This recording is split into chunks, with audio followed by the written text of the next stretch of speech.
नमो उवज्झायाणं नमो लोये सभ्यसाहूणम्। बोलो चंद्रगिरी के चंद्र प्रभु भगवान की, गुरु नाम गुरु आचार्य ज्ञान सागर जी महाराज की, मूक माटी रचयिता आचार्य परमेश्वरी गुरुदेव की, पूजने व्यापक मुनिश्री समय सागर जी, योग सागर जी, नियम सागर जी, सुधा सागर जी, सुधा सागर जी, अभय सागर जी महाराज की, मुनिश्री चंद्र सागर जी व निरामय सागर महाराज की। कल हमने इस सब निमित्त की और उपादान की बात सुनी थी कि निमित्त क्या कहलाता, उपादान क्या कहलाता है और किसकी कैसी क्या भूमिका होती है।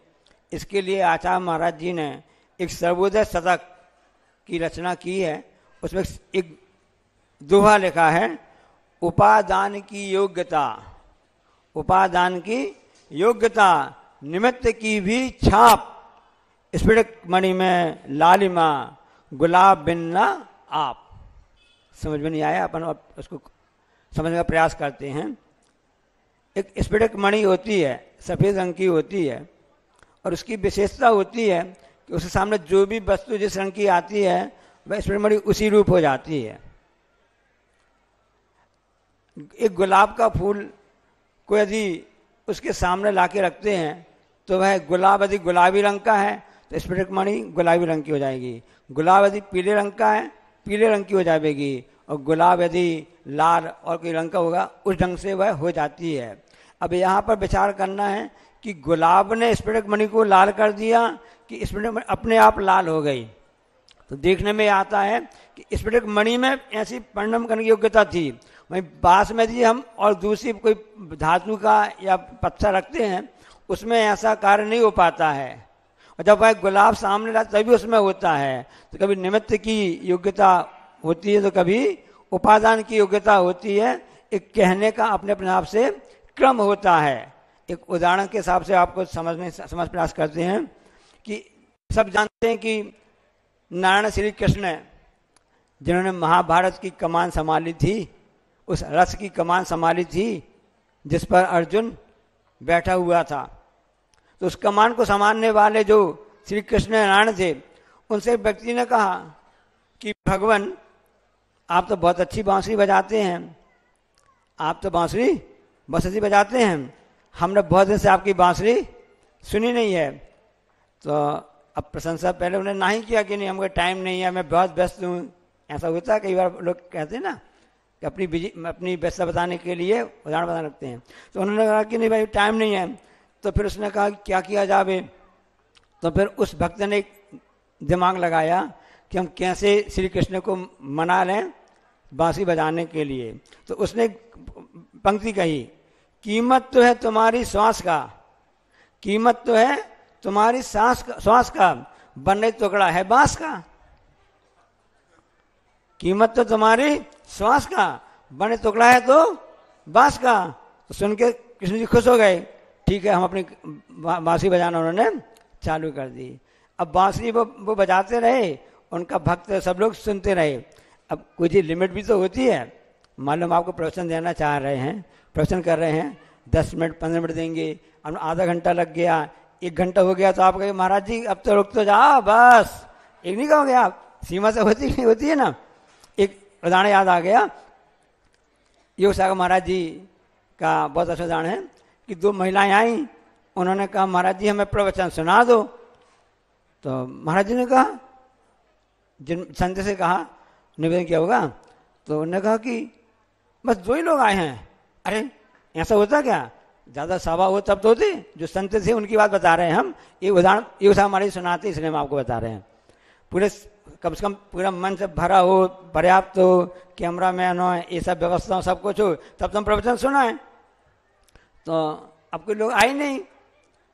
तो उन दोनों महिलाओं ने कहा महाराज जी, मतलब जो संत हे महात्मन, कि यदि मान लो 2 गैया आएंगी तो आप उनके लिए घास नहीं डालोगे क्या, 4 बार नहीं डालोगे, उनको नहीं खिलाओगे?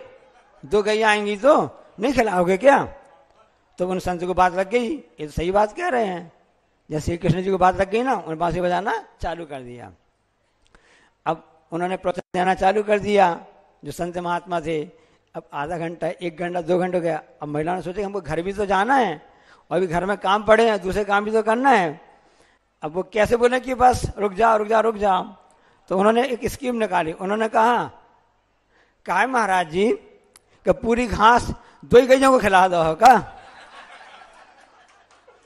पूरा चारा खिला दोगे। अब उस से वो बांसुरी बजा रहे थे। अब उसने सुनते सुनते, कितना सुनता वो, क्षमता तो होती है। मोबाइल थोड़ी ना है कि दिन भर डिलीट आगे बढ़ाते रहो। जब भी रात में नींद खुलती है, हमने लोग बताते हैं कि रात को 12 बजे किसी की नींद खुलती है, उसका हाथ पहले मोबाइल में जाता है कि चोरी तो नहीं चला गया, और उसकी नींद खुलती है, देखता है कोई मैसेज तो नहीं आए या कुछ ये तो नहीं आया, किसी का क्या बोलते उसको, कोई क्या कुछ तो नहीं, उसने लगाया अपना स्टेटस तो नहीं लगाया, किसका स्टेटस क्या है, इसी में दिमाग लगा रहता है। तो वो उसको दूसरे काम भी करने थे। तो उसने फिर कैसे इनको रोके कि आप बांसुरी बजाना बंद कर दो। तो उसने एक पंक्ति बोली, जिस महिला ने बोली थी ना, उसने बोली है, कीमत क्या तुम्हारी श्वास का, कीमत क्या तुम्हारी श्वास का, गरे टुकड़ा ना होता बांस का। तो जब सुनना था तो उस समय श्री कृष्ण की श्वास की तारीफ कर दी, उपादान की मुख्यता कर दी और निमित्त को गौण कर दिया।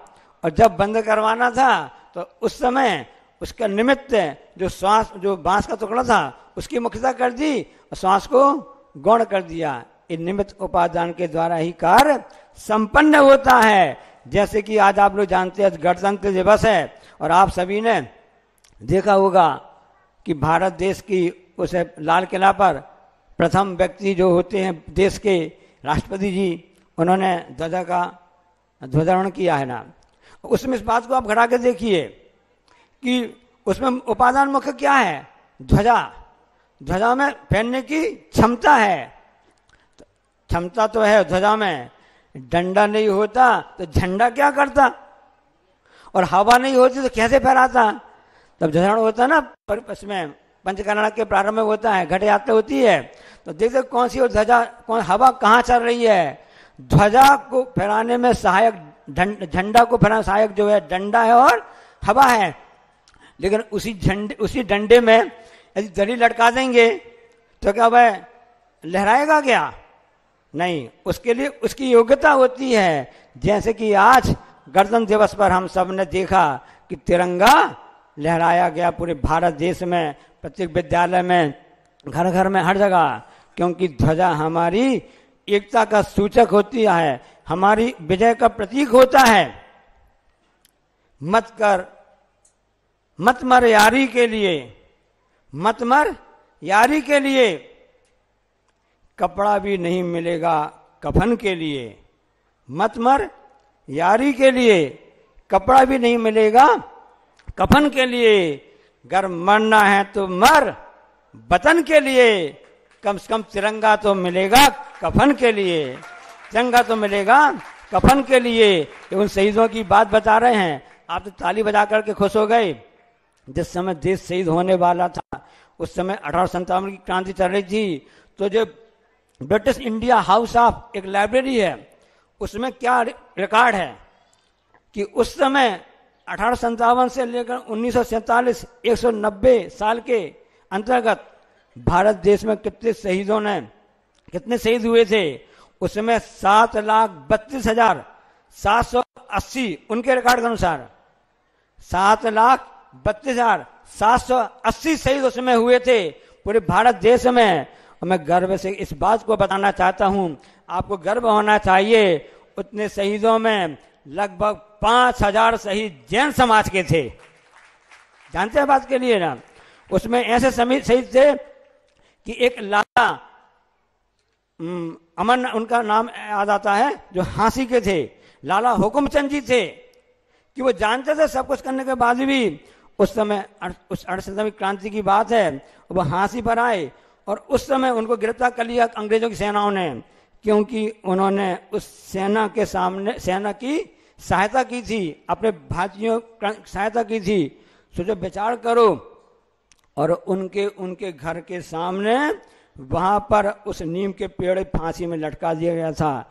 ऐसे लाला जो हुकुमचंद जी थे, झांसी हरियाणा के थे, और उनका भतीजा वहीं पर खड़ा हुआ था और वह भी इंकलाब जिंदाबाद वंदे मातरम से नारे लगा रहा था। उसे कुछ भी कसूर नहीं था, इसके बाद भी उसके लिए शहीद कर दिया गया।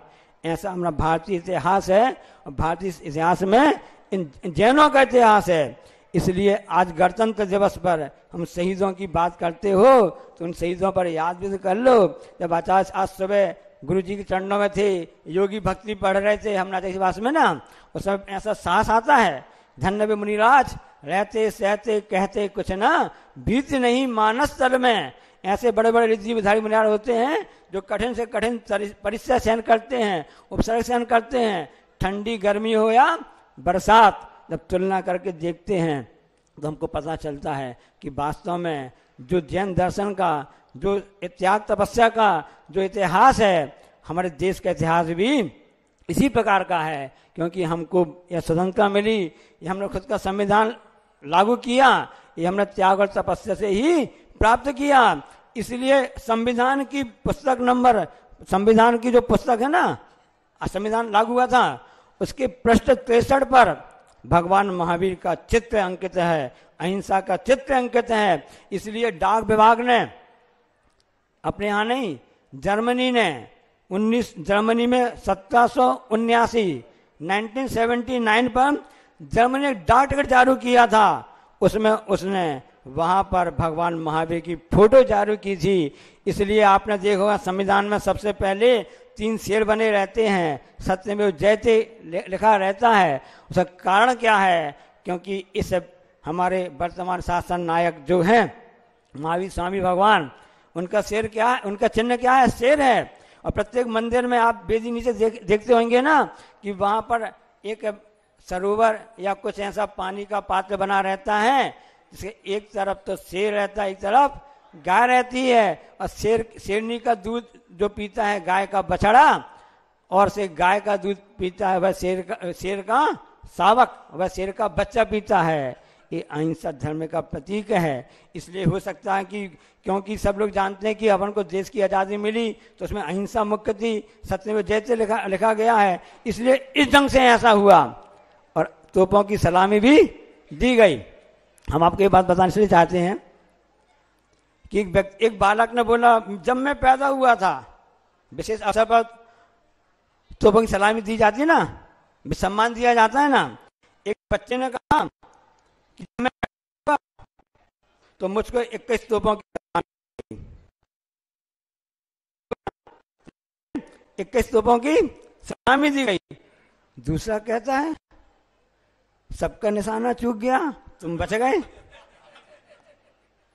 तो तुम लोग चूक नहीं जाना। ये वतन की कमान के लिए हमें आपसे कहना चाहते हैं, गणतंत्र दिवस पर जिस पर आशीर्वाद है आचार्य श्री का कि भारतीय शिक्षा के मूल तत्व, ये अभी भजन गा रहे थे ना, जहां डाल डाल पर सोने की चिड़िया करती थी बसेरा, थी है।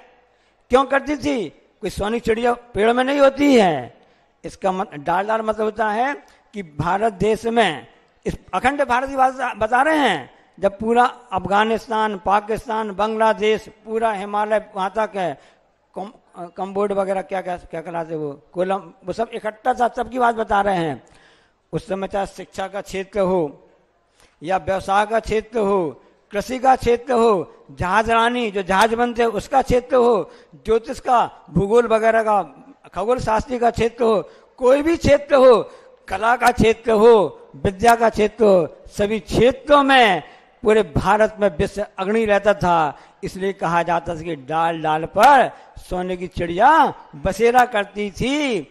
अब उसके लिए क्या किया जावे, वह समय कैसे आ जावे, इस शिक्षा को आप समझें, हम कैसे ज्ञान प्राप्त करें, कैसे अपने संस्कार को प्राप्त करें। क्योंकि आज तो गणतंत्र दिवस है।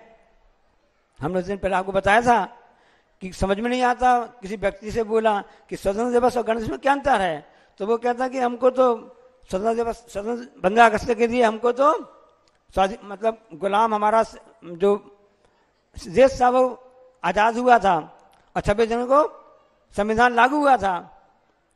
अब उससे बोला कि परमेष्ठी 5 होते हैं, अरन से आचार्य उपाध्याय साधु, कितने होते परमेष्ठी? 5 होते हैं।